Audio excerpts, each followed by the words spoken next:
kalau ada perusahaan nih yang sebenarnya neracanya kuat, artinya hutang rendah, lalu cash flow-nya masih solid ya. Artinya dia dalam penjualan tuh dia berkompetisi, dia akan menang lah dengan kompetitornya. Mungkin yang hutangnya masih banyak. Jadi akhirnya dia malah bisa gaining market share ataupun tetap ada growth. Kita kalau gambaran tadi di stagflation, strategi apa ya? Sebenarnya kita lihat stagflation itu tanda-tandanya kan sebenarnya inflasi tinggi, emas yang dicari, komoditas. Nah makanya entar akhirnya saya juga mungkin cerita strategi Prospera ya.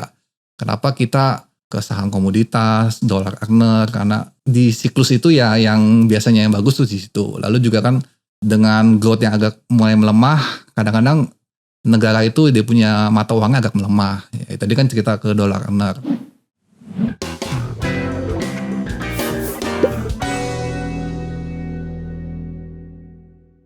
Halo Konvisto, kembali lagi kita di Investalk, all about investment. Kembali lagi bersama saya, Revo Gilang, host Investalk kali ini. Dan kali ini kita ngebahas hal yang lagi surprise nih, soal suku bunga.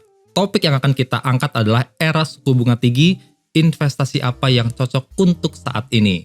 Yang pastinya di sini saya nggak sendirian, saya bersama dengan ahlinya gitu ya, yang bicara soal fixed income dan sebagainya, yakni Bapak Erik Suteja selaku Head of Fixed Income dari Prospera Asset Management. Selamat pagi Bapak. Ya, selamat pagi. Ya, jadi mungkin untuk di awal gitu ya background ya Pak, sebelum kita nanti bicara yang lebih panasnya nih di belakang. Mungkin background kita kalau kita perhatikan belakangan ini ya, khususnya dari Bank Indonesia sendiri ya, Bank Sentral kita yang menyampaikan ada kenaikan suku bunga. Bahkan kalau kita lihat beberapa waktu lalu itu ada surprise hike ya, 20 basis point. Kemudian di RDG kemarin hari Kamis itu di sore hari kita lihat ada kenaikan lagi nih 20 basis point ke 5,75%. Which is sebenarnya angka ini kalau 5,75 sudah sesuai dengan konsensus Bloomberg ya Pak, dan juga sesuai dengan forecast dari MCS sendiri.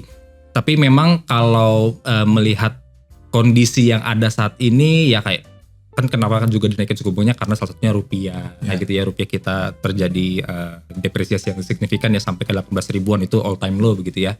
Nah untuk kita membahas lebih lanjut soal nanti suku bunga yang tinggi ini dampaknya seperti apa, kemudian ke IHSG, ke fixed income dan lain sebagainya, mungkin bisa diceritakan dulu nggak sih Pak untuk di awal Bapak ini secara background seperti apa, kemudian di Prospera itu seperti apa kegiatannya, bisnis as usual-nya seperti apa? Halo ya rekan-rekan semua, jadi kalau saya backgroundnya sebenarnya fund manager di Prospera sejak 2013. Jadi awalnya emang kelola saham reksadana tapi banyaknya dicampuran. Nah terakhir ya mungkin 6 tahun terakhir emang fokus di fixed income, tapi tetap reksadana yang saya kelola itu ada sahamnya, ada yang campuran jadi bisa sampai 80%. Ya ada yang pendapat tetap yang ada 20% saham. Nah kalau mungkin kegiatan tahun ini kita baru saja itu kita nerbitin reksadana campuran. Yaitu emang lebih strategi, lebih dinamis. Itu baru kita launching minggu ini. Itu reksadana campuran baru, itu sifatnya dinamis. Nah emang kesibukan kita ke depannya kita juga mau launching reksadana ya sebagian besar fixed income. Kita tuh fokusnya ke donasi, itu ya donasi fokusnya di pendidikan. Lalu itu mungkin launchingnya di bulan depan lah ya, Juni Juli. Kalau untuk next 3 bulan lagi kita mau launching reksadana terproteksi. Yang kita tahu kan suku bunga naik, ya otomatis corporate atau yang government kan juga harus adjust yieldnya ikut naik biar seiring sama BI rate. Jadi itu juga kesempatan nih, jadi corporate tuh yang sebelumnya kasih kuponnya rendah gitu, mungkin ya yang setahun itu 7%-an sekarang udah mulai merangkak naik gitu ya. Jadi menarik lah untuk proteksi. Jadi kita mau nge-lock suku bunga tinggi ini. Jadi harapannya bisa menarik ya buat investor. Jadi itu kesibukan kita di tahun inilah ya, produk-produk baru yang kita luncurin. Oke, mungkin nanti kita akan bahas lebih lanjut nih soal Prospera AM dan juga produk-produknya nih yang secara return dan lain sebagainya. Tapi mungkin kita balik dulu Pak ke topik kita nih soal suku bunga tinggi dan juga nanti kita bicara soal ke IHSG. Kalau dari Prospera sendiri melihat kenaikan suku bunga ini yang berarti kan 25 tambah 25 berarti 50 basis poin lah gitu ya dalam waktu yang sangat singkat. Itu melihat hal ini tuh tanggapannya gimana sih Pak? Komentarnya gitu seperti apa? Komentarnya ini ya perlu sih. Perlu itu ya kita nilai BI ini udah kasih sinyal yang jelas bahwa menjaga stabilitas rupiah yang paling penting. Itu kan sempet tuh orang kayak agak bimbang lah kan dengan mandat baru. Tapi kalau ini dikasih sinyal jelas rupiah akan dijaga kuat ya kita confidence ya. Jadi nah kenapa perlu dinaikkan ke level segini 575 karena kan selalu kan kita ngeliatnya sebagai lebih luas ya dari global. Nah, dan orang selalu compare tuh sama US gitu kan. US itu 475. Kalau spreadnya terlalu kecil kan kita dulu sempet spreadnya kecil banget. Nah akhirnya orang ya kurang menarik gitu kan. Kurang menarik itu bisa ada outflow gitu kan. Nah, orang balik lagi ke yang lebih ke US gitu ya. Nah, dengan adanya spread itu, dengan risk reward itu Indonesia sekarang udah di level yang menarik lagi. Jadi harapannya outflow berkurang ya mungkin kita punya SBN ya, SBN berkurang jadi rupiah kita juga udah mulai kuat lah di level segini. Jadi kelihatannya bagus buat rupiah. Kalau dari respon pasar Pak di pasar obligasi maupun di stocks market kita? Ya respon langsung terlihat ya. Jadi yang sempet rupiah di atas 18 sekarang kan udah di bawah 18, 17. Ya mungkin 17,9 masih itu. Tapi kelihatannya udah cukup jelas. Karena sekali lagi kan sebenarnya paling penting buat market itu adalah kepastian. Itu yang penting. Jadi kalau tinggi ya tapi pasti dibandingin nggak jelas kan market lebih worry. Jadi responnya positif sih. Dan kalau kita lihat memang IHSG ada mengalami kenaikan lah ya. Mungkin seminggu terakhir ini ada mengalami kenaikan. Nah itu Bapak lihatnya apa memang karena suku bunga yang dinaikin ini sehingga IHSG bisa naik atau mungkin ada faktor-faktor lain Pak di belakang? Ya itu sebenarnya ada faktor lain benar. Tapi kalau IHSG itu lebih sebenarnya tadi sekali lagi rupiah itu. Karena rupiah itu sangat correlate dengan inflow outflow asing. Dan asing itu kan ya kita bilang lokal udah porsinya membesar tapi tetap aja asing tuh masih sentimen lah ya, sentimen itu. Jadi kalau udah yakin itu ya IHSG bisa bangkit. Nah selain itu kan juga sebenarnya ya mungkin program pemerintah ya, saya sih juga namanya kan tetap aja perlu ya government spending. Cuman sekarang tuh lebih terarah lah istilahnya gitu kan. Jadi lebih terarah, jadi mungkin ada confident juga. Mungkin ya namanya pemerintah kan juga butuh waktu ya untuk buat program, dievaluasi. Lalu kalau mereka kira sekarang ada sinyal-sinyal tuh mereka mau mulai evaluasi biar lebih terarah, itu juga memberikan sinyal positif ya untuk IHSG. Oke, sama mungkin kalau kita lihat bicara soal MSCI mungkin ya Pak, yang kelihatannya memang so far sih informasi terakhir agak-agak cukup positif lah ya. Betul. Mungkin kalau kita lihat agak unlikely untuk bisa ke frontier market kayaknya agak kecil kemungkinannya gitu ya. Meskipun sebenarnya untuk market classification-nya itu di tanggal 24 Juni ya untuk waktu Indonesia Barat. Jadi sebenarnya masih beberapa hari lagi kayak gitu. Nah, kalau secara teori ekonomi yang saya tahu ya Pak, biasanya kan kalau suku bunga tinggi itu katanya tuh ya investor akan cenderung masuk ke bonds market dan mereka akan meninggalkan pasar saham karena risky. Mereka akan risk off seperti itu. Itu memang yang agak questioning kalau kita lihat di komunitas atau di Instagram gitu-gitu ya Pak. Kita lihat di sosmed tuh ini suku bunga naik kok malah IHSG-nya malah naik gitu. Apakah ini masih inline gak sih, masih align gak sih teori ekonomi yang seperti itu gitu? Nah, ya ini menarik ya. Jadi benar kalau secara teori kan suku bunga naik ya efek yang jelas kan ke cost of fund gitu kan. Nah, cost of fund itu artinya semakin mahal. Nah, tapi itu sebenarnya cost of fund itu akan impact ke ya perusahaan ya. Di sini kita ngomongin TBK, tapi yang hutangnya besar. Nah, itu kan langsung kan utang besar. Tapi kan kita lihat sebenarnya kalau perusahaan-perusahaan TBK ini sejak COVID sebenarnya kita tuh udah cautious banget lah. Jadi hutangnya tuh udah mulai dikurang-kurangin. Jadi sebenarnya banyak nih perusahaan yang debt ratio tuh masih sehat banget lah. Mungkin kalau kita sehat langsung di bawah 100%. Jadi kita mau cari banyak. Jadi aman. Lalu kalau tadi suku bunga naik juga cerita kedua diskon rate ya. Diskon rate itu kan ada efek ke valuasi ya. Jadi saham itu harusnya lebih murah. Ya tapi ini ada cerita juga. Tapi kalau kita malah ngeliat tuh jadi peluang. Kenapa peluang? Kalau ada perusahaan nih yang sebenarnya neracanya kuat, artinya hutang rendah, lalu cash flow-nya masih solid ya. Artinya dia malah dalam penjualan tuh dia berkompetisi, dia akan menang lah dengan kompetitornya. Mungkin yang hutangnya masih banyak. Jadi akhirnya dia malah bisa gaining market share ataupun tetap ada growth. Nah itu jadi ada tuh peluang-peluang di perusahaan tadi yang saya sebutkan. Kalau langsung ke contoh ya, ada juga langsung jelas sektor bank. Misal bank besar kan dia punya dana murah ya kasa gitu kan.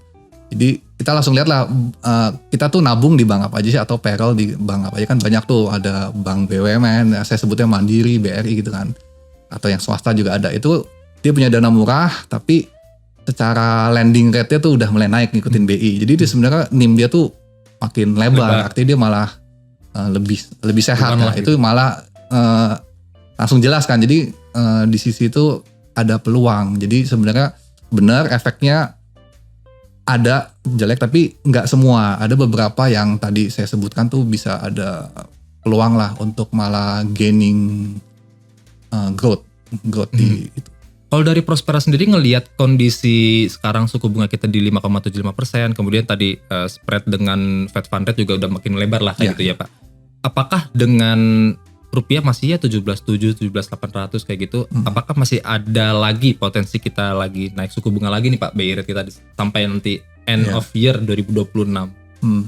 Nah kalau ya kita nggak bisa pasti, jadi tapi yang bisa saya sebutkan bahwa 575 itu udah ya mendekati puncak lah. Jadi kalau ada kenaikan itu udah sangat terbatas. Nah tapi yang kita lihat nih sebenarnya ke waktu dekat ya, ruang untuk cut rate itu masih sangat belum lah, masih belum. Nah kita masih ngeliat tuh ya cerita higher for longer itu masih ada gitu lah. Kenapa ya? Pertama dari sisi domestik, inflasi kan mulai mengangkat naik ya, karena kan harga minyak juga Pertamax naik, dan geopolitik meskipun udah mulai ada cerita-cerita ya, tapi inflasi itu udah mulai intact lah, jadi butuh waktu. Nah itu dari sisi domestik. Lalu juga market juga butuh ngelihat ya kestabilan rupiah. Kalau rupiah itu kan langsung ke kredibilitas dari fiskal, moneter itu gimana. Lalu juga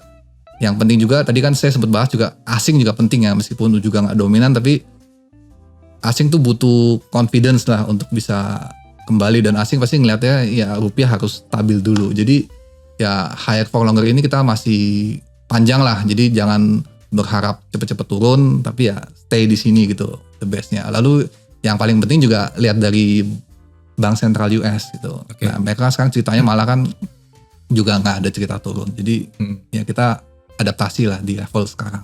Nah ini menarik kalau saya sedikit punten Pak, saya tarik agak ke makro sedikit ya. Kita tadi agak bahas soal equity, kita tarik ke makro.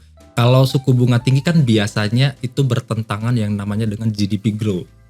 Sementara terakhir kan kita Q1 5,61% year on year, dan ini suku bunga naik nih tiba-tiba nih lumayan lah ke 5,75%. Nah artinya kan tahun ini mungkin sekitar 6 atau 6,5% lah targetnya. Itu is it possible to achieve dengan suku bunga saat ini yang cukup tinggi, atau mungkin bisa naik 25 lagi mungkin ya ke 6% ya, gitu. Itu is it possible to achieve? Mungkin kita lihat gambaran Indonesia dulu ya. Jadi jadi kan sebenarnya ada 4 siklus pasar makro istilahnya. Jadi awalnya dari recovery itu kan bisa tanda-tandanya ya habis itu growth muncul tapi inflasi masih rendah.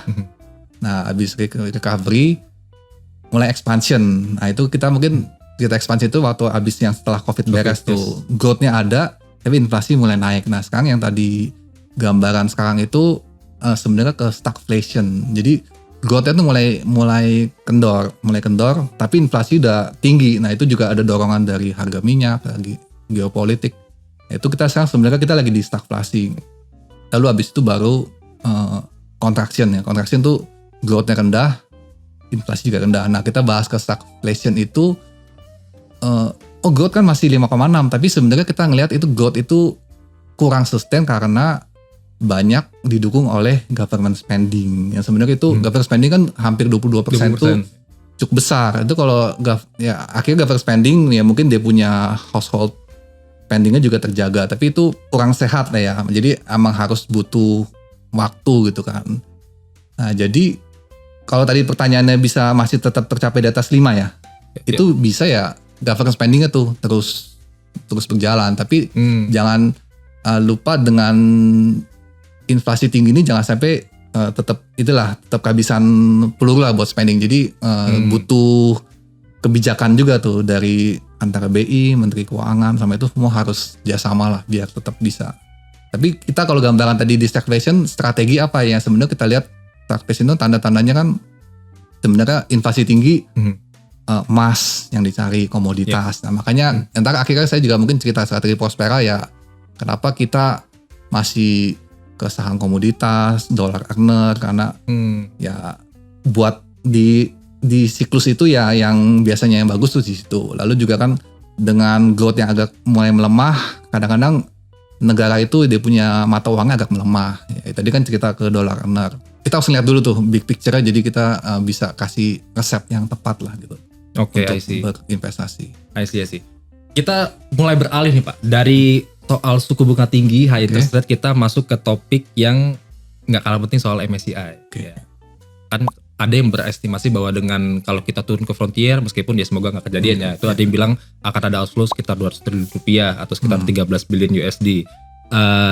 Yang mana mungkin agak unlikely karena kita masuk ke G20, terus juga dari SRO, OJK, Bursa Efek dan lain sebagainya juga sudah mulai ada ya hal-hal yang mereka perbaiki lah beberapa bulan lalu ya, kayak free float ditargetkan 15%, kemudian transparansi dari 5% ke atas, sekarang 1% ke atas sudah mulai dibuka nih kepemilikan sahamnya. Tapi kalau dari Prospera sendiri melihat apakah hal-hal yang dilakukan oleh ya pemerintah gitu ya, SRO dan lain sebagainya ini bisa sustain dan akhirnya membuat kita kenaikan IHSG kita ini bisa sustain lebih panjang dan akhirnya kita mungkin bisa stay di emerging market dan ya semoga kita bisa naik lagi ya ke develop market kayak gitu, atau masih kurang nih apa yang dilakukan oleh government seperti itu? Ya kalau kita menilai sih apa yang dilakukan itu udah bagus ya, bahkan rata juga cepet kan, yang bahkan sekarang kita bisa lihat data-data kan cukup lengkap, kayak beneficiary owner semua kelihatan jelas gitu ya. Jadi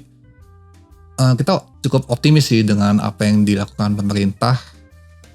Ya tadi kalau cerita MSCI benar sih, itu kita sadar risikonya karena kan itu kan passive fund gitu ya, entar ada dana pensiun atau ada passive fund internasional ya yang harus ngikutin kan gitu ke MSCI turunin weighting ya mereka harus jual. Jadi pemerintah sadar tuh jumlahnya sangat besar, miliaran US dollar itu bisa exit gitu kan ketika ada penurunan weighting.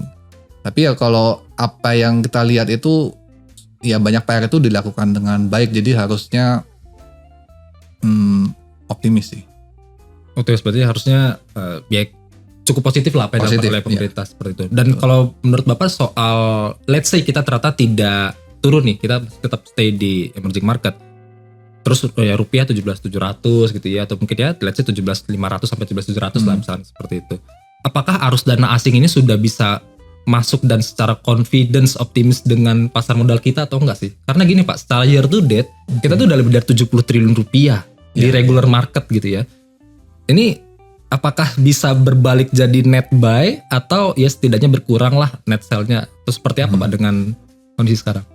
Nah itu butuh waktu sih kalau saya. Jadi karena kan tadi kan ada cerita trust itu, confidence asing. Nah itu ya mereka akan lihat dulu rupiahnya. Nah, rupiah itu kan juga tadi kan saya bilang ada kebijakan moneter fiskal, itu semua akan dilihat dan confidence itu butuh waktu. Jadi tadi kalau kita ngelihat ada asing gitu, ada kita lagi di stagflation, itu semua kita lagi di market yang istilahnya sideways lah dengan volatilitas tinggi. Jadi juga itu ntar ya ke strategi gitu kan.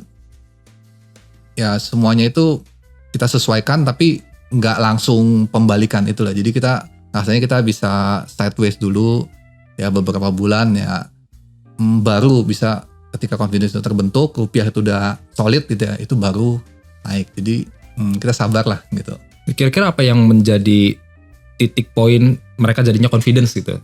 Selain rupiah mungkin Pak, kebijakan pemerintah mungkin juga ya. Kebijakan ya. Kepastian gitu ya. Kepastian hukum gitu-gitu ya. Kepastian ya. Sebenarnya semua sih balik-balik ke numbers sih. Maksudnya ketika tadi kan saya cerita tuh sebenarnya ada perusahaan-perusahaan yang tadi kan bisa diuntungkan dengan suku bunga tinggi. Nah itu kan tiap 3 bulan mereka kan keluarin laporan keuangan kan. Nah ketika numbers itu di atas ekspektasi yang sekarang udah pesimis. Nah itu kan baru confidence itu muncul. Nah itu kan per 3 bulan kan, dan angkanya selalu orang kan lihat tuh Nah, ketika tuh dan kadang asing itu benar-benar invest by data itu juga ya mungkin nggak cukup ya 3 bulan, dia mungkin lihat dulu 1 semester udah kelihatannya bagus. Nah disitulah baru flow itu masuk. Jadi itu yang penting sih, data-data perusahaan-perusahaan yang bagus itu harus tunjukin dulu lah. Ya, jadi report kuartalnya juga ya mungkin secara Q on Q dan year on year-nya itu growth atau enggak gitu. Growth-nya juga kecil atau mungkin double digit gitu ya mungkin. Misalkan efek naik BBM juga baru, nah kan mereka evaluasi dulu efeknya gimana. Itu jadi semua masih dihitung lah. Gitu. Kalau kita agak geser sedikit dari MSCI, kita masuk ke kondisi di US dan Iran lah. Itu ya Pak. Kita lihat kan udah mulai ada tanda tangan tuh. Saya lihat di video di IG itu udah tanda tangan tuh katanya Trump. Itu harga oil juga udah di bawah $80 ya per barelnya. Itu Bapak melihatnya secara impact ke ekonomi domestik kita seperti apa Pak? Ya impactnya positif ya. Jadi kan kalau minyak tinggi itu kan pertama kita kan masuk net importer ya. Net importer jadi disitulah salah satu faktor yang menekan rupiah. Nah itu kalau minyak itu udah mulai rendah ya mulai bagus tuh. Kita punya rupiahnya juga mulai menguat. Lalu kita punya subsidi lah ya. Kita kan bukan harga itu sebenarnya kan ada faktor subsidi itu juga mulai mengecil. Di situ juga kita punya APBN mulai bagus. Di situ sebenarnya bagus, cuman sekali lagi sideways itu akan terjadi karena semua butuh waktu, karena kan tetap ya kalau kita bilang ketidakpastian masih tinggi, jadi efek KV recovery itu ya mungkin butuh lah kita agak sideways dulu beberapa bulan gitu ya. Tapi ya ntar pasti nanya sahamnya apa ya, ntar bisa dijelasin. Nah boleh langsung aja Pak. Strategi investasi kita bicara soal equity market dulu deh Pak. Balik ke strategi, kita sebenarnya fokus ke 3 bucket lah istilahnya. 3 bucket itu, yang pertama itu kita hedging pelemahan rupiah. Ya, cara gimana ya tadi udah jelasin siklus makro, pasar makro itu ya kita sebenarnya ke dollar earner, komoditas. Nah itu langsung kita saham-saham komoditasnya yang logam, tambang. Nah itu jadi mungkin nama-nama kayak ada Antam, Adaro, kayak saham-saham NCKL yang nikel juga masuk ya. Itu jadi bucket kita yang pertama. Nah harapannya kan jadi menghedging pelemahan rupiah, dan sebenarnya itu natural juga ya karena kan dia juga pendapatan US dollar di tengah kondisi ini. Yang kedua tadi sebenarnya ini langsung saham big cap yang berkualitas ya, ngasih dividen gitu kan, ngasih dividen ya, harganya juga sekarang lagi menarik. Nah itu kebanyakan juga bank ya, mostly itu juga bank besar tadi kan yang ya bank yang kasanya besar gitu ya, itu juga bucket kedua. Jadi big cap ya slash bank lah itu kan itu. Yang ketiga ya porsi cash, kita tetap strategi portofolio Prospera itu ya 10-15% itu di cash lah atau pasar uang, karena kan kita tetap harus antisipasi gitu kan. Kalau ada kejadian peluang gitu kan. Tadi mungkin langsung tadi cerita MSCI kan ada tuh, kita istilah kita tuh mispricing. Kita ada saham bagus karena MSCI-nya ada diturunin, dia harganya langsung dalam 1-2 hari turun banyak. Nah itu kita bisa mengalokasikan ya below 5% sih, nggak banyak, tapi kita bisa buy on weakness lah untuk saham-saham itu. Jadi itu gunanya 10-15% cash yang selalu ready. Jadi kita dengan strategi itu kita yakin ya bisa tetap perform lah di masa-masa ini. Oke, berarti ini clear nih ya, 3 nih. Yang pertama itu bicara soal emiten komoditi. Yang kedua komoditi, tapi kalau kayak CPO masuk nggak Pak? CPO kita belum terlalu lah. Belum kesana ya? Ya, kita lebih tadi yang saya sebutin lebih ke logam dan tambang. Coal juga mungkin masuk ya? Coal masuk, karena kan sebenarnya kan kalau kita mau tarik panjangnya kan ada cerita energi kan. Kan kalau soal ngomong mungkin cerita AI itu kan dibaliknya kan butuh power ya. Ya benar, data center ya mungkin memang kita kan tetap ada ya, kita lokal bangun data center. Tapi kan ujung-ujungnya semua power. Betul. Jadi kalau nggak ada gunanya kalau semua data center itu nggak dikasih listrik. Dan listrik itu harus juga. Ujung-ujungnya akhirnya itu cerita panjang akhirnya ke energi. Makanya itu long term. Tapi kalau sekarang kan lebih ke rupiahnya. Jadi tetap aja cerita pendek ada, cerita panjang ada, itu kenapa kita yakin di sana. Ya, jadi komoditi, kemudian kita masuk ke blue chip khususnya yang banking ya. Mungkin kalau kita mau lebih spesifikan yang Big Four mungkin ya seperti itu, Big Four bank. Kemudian soal ya tadi bisa RDPU dulu. Ya, nanti mungkin kita bisa cash out masuk ke emiten-emiten yang memang punya fundamental bagus untuk kita beli buy on weakness itu tadi. Oke, I see. Kalau untuk tadi bicara soal equity, kalau untuk bonds sendiri Pak, apakah kayak corporate bonds atau mungkin government bonds atau seperti apa Pak? Nah, kalau fixed income pendapatan tetap itu sebenarnya yang menarik buat teman-teman investor itu sebenarnya yang strateginya lebih bonds jangka pendek. Karena kan sebenarnya ini kan ada momen nih, jadi ketika reksadana ada bonds-bonds yang udah pendek, udah mature, kita bisa beli kembali, ada banyak tawaran-tawaran bonds bagus yang kuponnya udah adjust gitu. Jadi intinya sebenarnya kalau bisa baca kayak fund fact sheet apa, kan bisa dilihat tuh, jadi pendapat tetap yang sebenarnya durasinya pendek, itu yang sebenarnya menarik karena bisa menangkap peluang suku bunga tinggi saat ini. Oke, jadi yang jangka pendek apa government atau gimana? Sebenarnya dua-duanya sih. Dua-duanya kan sebenarnya kalau by rating selalu gitu kan. Government itu ya udah kayak risk free, misalnya levelannya 6-7. Selalu kalau yang corporate itu kan dengan ratingnya yang double A atau single A itu lebih tinggi. Jadi tetap aja. Tapi kita balik lagi ya tinggal kita evaluasi. Banyak pilihan yang corporate pun, yang single A pun tapi depresi itu rendah gitu, bahkan di bawah 50%. Itu kan jadi keamanannya bagus, solid, kuponnya juga menarik. Jadi dua-duanya sebenarnya oke sih. Kita harus tetap mixing karena kan government itu juga ada faktor liquidnya. Jadi ketika ada in out kita bisa likuidasi. Tapi tetap aja ada corporate yang sebagai penyimbang biar menarik lah returnnya. Oke. Ini tadi kalau kita ingat ya, Bapak ada mention soal RDPU tadi 10-15% kurang lebih seperti itu. Kalau dari Prospera AM sendiri, ini apa produk Pak yang bisa kita coba pertimbangkan untuk kita alokasikan sebagian duit kita untuk masuk ke Prospera? Produk-produk apa yang sekiranya bisa kita pertimbangkan? Oke, jadi tadi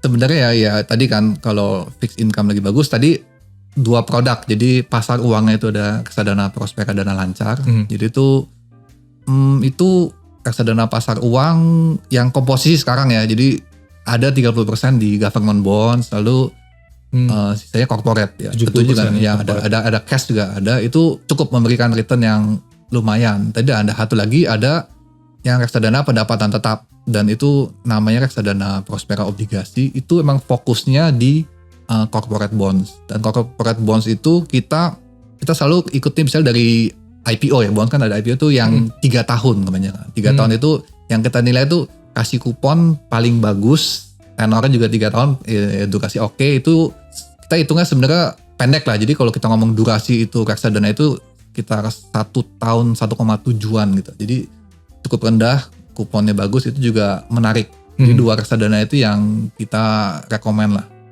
Oke, RDPU, RDPT. Ya, kalau sebenarnya kalau udah kan sama tadi saya cerita juga menarik ya, itu akhirnya reksadana campuran.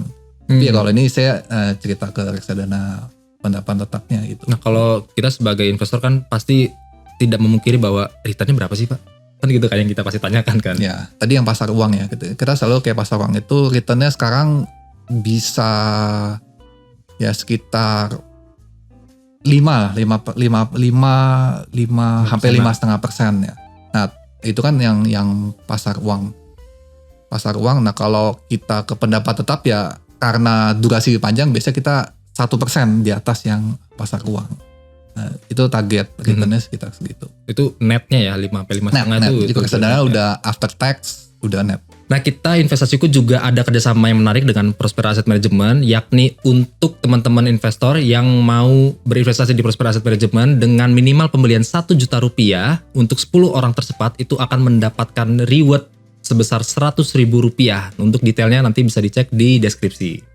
Oke, jadi tadi kita sudah bicara soal produk dari Prospera AM, kemudian juga ada hal yang menarik tadi nih, ada reward ya 100.000 tadi. Nah mungkin kalau untuk terakhir nih Pak, soal statement terakhir Bapak nih, untuk closing merangkum semuanya ini seperti apa sih kondisi ekonomi kita, kemudian apa aksi yang harus dilakukan oleh para investor?